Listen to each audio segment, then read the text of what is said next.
क्रूर विजेता से महान साम्राज्य निर्माता तक की गाथा। प्रारंभिक जीवन का बचपन। चंगेज खान का असली नाम तेमुजिन था।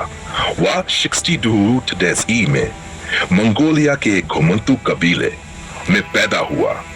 उसके पिता यसुगी एक कबीले के मुखिया थे, लेकिन जब चंगेज बहुत छोटा था तभी उसके पिता की जहर देकर हत्या कर दी गई। इसके बाद उसके परिवार को कबीले से निकाल दिया गया और उन्हें गरीबी में जीना पड़ा। बचपन में ही चंगेज को भूख, धोखा, गरीबी और संघर्ष का सामना करना पड़ा।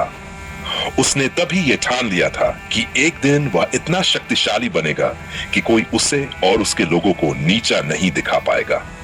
पहला कदम।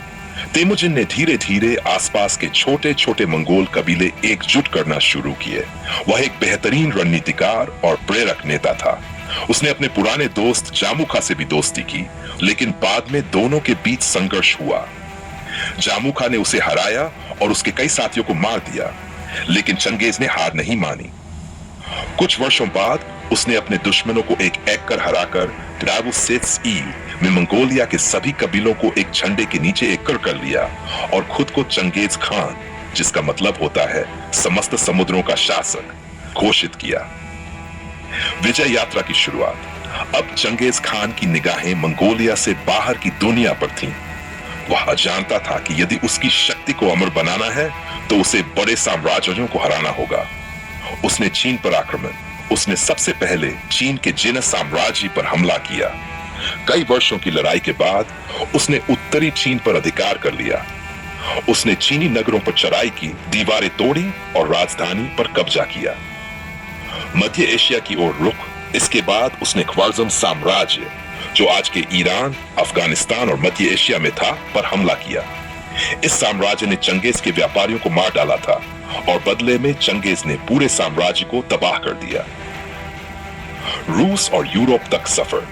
मंगोल सेना ने रूस, जॉर्जिया, पोलैंड और हंगरी तक हमला किया।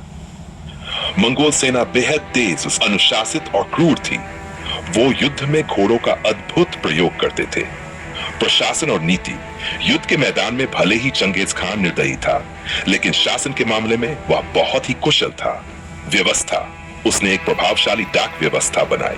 धर्म। वह धार्मिक सहिष्णुता में विश्वास रखता था। उसके साम्राज्य में बौद्ध, मुस्लिम, ईसाई और दूसरे धर्मों के लोग रहते थे। कानून। उसने एक सख्त कानूनी संहिता बनाई जिसे यासा कहा जाता था। मौलिक अधिकार। व्यापारियों और वैज्ञानिकों को सुरक्षा दी जाती थी। मृत्यु और उत्तराधिकारी। चंगेज खान की मृत्यु ड्यू में हो गई जब वह चीन के एक क्षेत्र में युद्ध कर रहा था। उसकी मृत्यु रहस्य में रही। कुछ इतिहासकार कहते हैं कि वो घोड़े से गिरा, कुछ कहते हैं कि किसी ने उसे धोखे से मारा।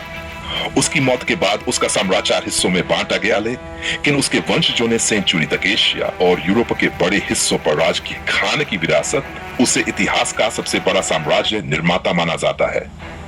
उसका साम्राज्य 20वीं शताब्दी में पृथ्वी की कुल आबादी के लगभग 10% हिस्से पर फैला हुआ था। कुछ लोग उसे एक क्रूर आक्रमणकारी मानते, लेकिन इतिहास उसे एक महान सैन्य रणनीतिकार, सुधारक और शासक के रूप में भी याद करता है। निष्कर्ष। चंगेज खान एक ऐसा नाम है जो डर, सम्मान और चकित कर देने वाली सफलता का प्रतीक है। वह न केवल युद्ध के मैदान में जीता, बल्कि शासन और कानून के द्वारा भी इतिहास में अपनी अमिट छाप छोड़ गया। अगर आपको ये वीडियो पसंद आई हो तो इसे लाइक करें, अपने दोस्तों के साथ शेयर करें और हमारे चैनल को सब्सक्राइब करना न भूलें। आपका एक छोटा सा सपोर्ट हमें और ऐसी कहानियां लाने की ताकत देता है।